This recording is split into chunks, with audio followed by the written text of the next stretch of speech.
السلام علیکم ورحمۃ اللہ وبرکاتہ۔ امید کرتا ہوں کہ آپ سب خیر و عافیت سے ہوں گے۔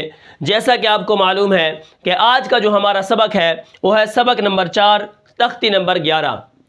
اسی طرح ہم مشق پڑھ رہے ہیں کہ لفظوں کو، حرفوں کو، کلمات کو کس طرح پڑھا جاتا ہے۔ آج ہم اس کا چوتھا سبق پڑھنے والے ہیں، تو چلیے سبق کو شروع کرتے ہیں۔ اب سب سے پہلے جو ہمارا کلمہ ہے وہ ہے حساباً، ٹھیک ہے۔ اب ہم اس کو کس طرح پڑھیں گے؟ ہا زیر ہی، سین الف زبر سا، حسا، با دو زبر بن، حساباً، وقفاً، حسابا، ٹھیک ہے۔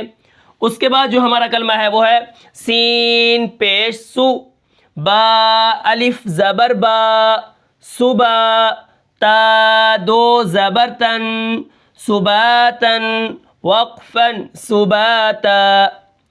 آگے جو ہمارا کلمہ ہے وہ ہے سین زیر سی، را الف زبر را، سرا، جیم دو زبر جن، سراجن، وقفاً، سراجا۔ اب حساباً، صباتاً، سراجن، ان کے بیچ میں جو الف ہے یہ الف مدہ ہے کیونکہ اس سے پہلے زبر آ رہی ہے، ٹھیک ہے۔ ہا کے نیچے زیر ہے، آخر میں جو وقف ہے حساباً، صباتاً، سراجن، ٹھیک ہے۔ دو زبر پر ہم جو وقف کرتے ہیں وہ ہے وقف بالابدال۔ وقف بالابدال کا مطلب ہوتا ہے بدلنا۔ ہم دو زبر کو حالت وقف میں جب ہم اس کے اوپر رکیں گے تو الف کے اوپر وقف کریں گے، جیسے تو کس کے اوپر وقف کرنا ہے؟ الف کے اوپر۔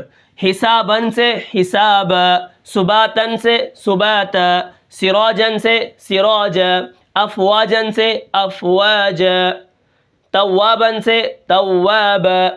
اب ان تینوں کے جو بیچ میں الف ہے وہ الف مدہ ہے۔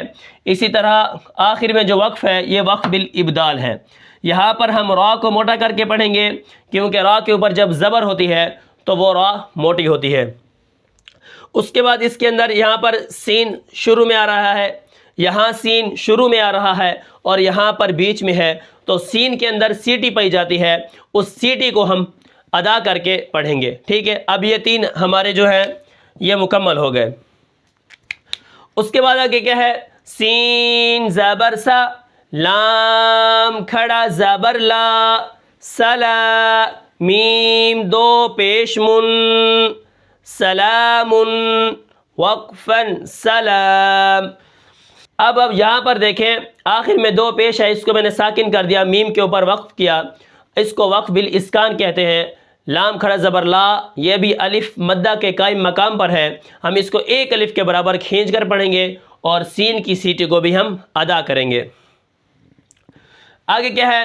شین زیر شی، دال الف زبر دا، شیدا، دال دو زبر دن، شدادن، وقفاً، شدادا۔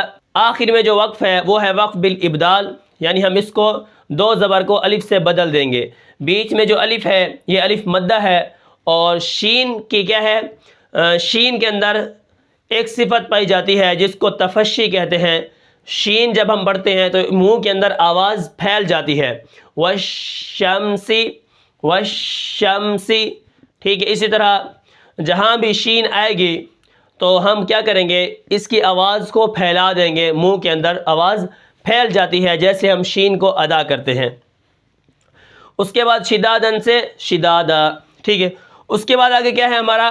شین زبر شا، را الف زبر را، شرا، با دو زبر بن، شرابن، وقفاً، شرابا۔ اب شرابن، یہ جو نون کی آواز پیدا ہو رہی ہے اس کو نون تنوین کہتے ہیں۔ دو زبر، دو زیر، دو پیش کو نون تنوین کہتے ہیں۔ آگے صاد زبر صا، واو الف زبر وا، صوا، با دو زبر بن، صوابن، وقفاً، صوابا۔ صاد کو ہم موٹا کریں گے، صاد کے اندر سیٹی پائی جاتی ہے، اس کو بھی ہم ادا کریں گے۔ اسی طرح واو الف زبر وا ہے تو یہ الف جو ہے یہ الف مدہ ہے، الف ساکن ہو اس سے پہلے زبر ہو۔ آگے تو ثوابن سے ہم نے پڑھا صواب، یہ آخر میں وقف بالابدال ہو رہا ہے۔ اس کے آگے کون سا کلمہ ہے؟ طا زبر طا، عین الف زبر ع، طع میم دو زیر من، طعام وقفا طعام، ٹھیک ہے، طعام، ٹھیک ہے۔ ہم میم کے اوپر کیا کریں گے؟ وقف کر دیں گے اور اس کو ساکن کر دیں گے، اس کو وقف بالاسکان کہتے ہیں۔ عین زبر ع، ذال الف زبر ذا، عذا با دو زبر بن، عذابا وقفا عذابا، ٹھیک ہے، بیچ میں الف مدہ ہے، آخر میں وقف بالابدال۔ عین زبر ع، طا الف زبر مد طا، عطا حمزہ دو زبر ان، عطاء وقفا عطاء۔ اب یہاں پر دیکھیں طا الف زبر مد طا میں نے پڑھا ہے، الف مدہ ہے، آگے حمزہ آ گیا تو اس کو مد متصل کہتے ہیں، ٹھیک ہے۔ الف کے آگے حمزہ آ جائے تو وہاں پر ہم مد کریں گے۔ حروف مدہ کے بعد اگر حمزہ آ جائے تو جب بھی واو کے آگے حمزہ ہو، یا کے آگے حمزہ ہو، یا الف مدہ کے آگے حمزہ ہو تو وہاں پر ہم کیا کریں گے؟ مد کریں گے، اس کو مد متصل کہتے ہیں۔ اب یہاں پر آگے آپ دیکھیں غین پیش غو، سا الف زبر سا، اب یہاں پر مد کا نام بھی ہم لینا ہے تو کس طرح پڑھیں گے؟ غین پیش غو، سا الف زبر مد سا، غسا حمزہ دو زبر ان، غساء وقفا غساء، اس کو ہم لمبا کر کے پڑھیں گے، اس کو مد متصل کہتے ہیں، جو کہ میں نے آپ کو کل بھی بتایا تھا اور اس سے پہلے بھی میں نے آپ کو جاء کی وضاحت میں نے آپ کو بتایا تھا۔ اس کے بعد جو ہمارا کلمہ ہے وہ ہے کتابن، ٹھیک ہے، اس کو ہم کس طرح ہجے کریں گے؟ کاف زیر کی، تا الف زبر تا، کتا با دو زبر بن، کتابن وقفا کتابا، بیچ میں الف مدہ، آخر میں وقف بالابدال ہو رہا ہے۔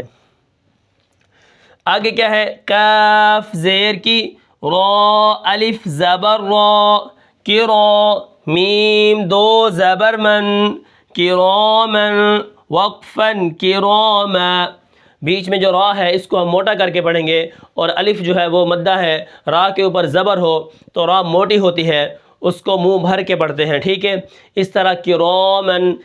اسی طرح الف کے پیچھے اگر کوئی حرف موٹا ہو تو ہم کیا کریں گے؟ اس کو الف کو بھی موٹا پڑھیں گے، جیسے کرامن، اب الف کرا، الف کیا ہے؟ موٹا پڑھا جا رہا ہے۔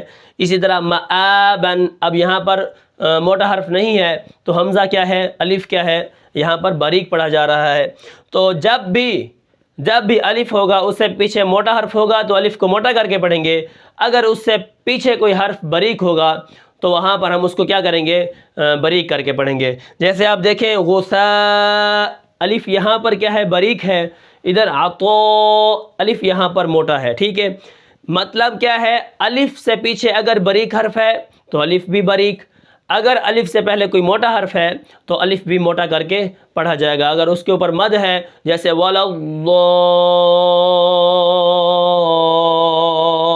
الضَّالِّينَ تو یہاں پر الف بھی کیا ہے؟ مد بھی ہے، کیا ہے؟ موٹی پڑھی جا رہی ہے۔ اچھا، اس کے بعد آگے جو ہے لباسن، کیا ہے؟ آگے لام زیر لی، با الف زبر با، لبا سین دو زبر سن، لباسن وقفا لباسا۔ اس کے بعد آگے لام زیر لی، سین الف زبر سا، لسا نون دو زبر نن، لسانن وقفا لسانا۔ تو یہ تھا آج کا ہمارا سبق، امید کرتا ہوں کہ آپ کو سمجھ آیا ہوگا۔ اگر آپ نے یہاں پر آپ دیکھیں ہا آدھا کیوں لکھا ہوا ہے، سین آدھی کیوں لکھی ہوئی ہے،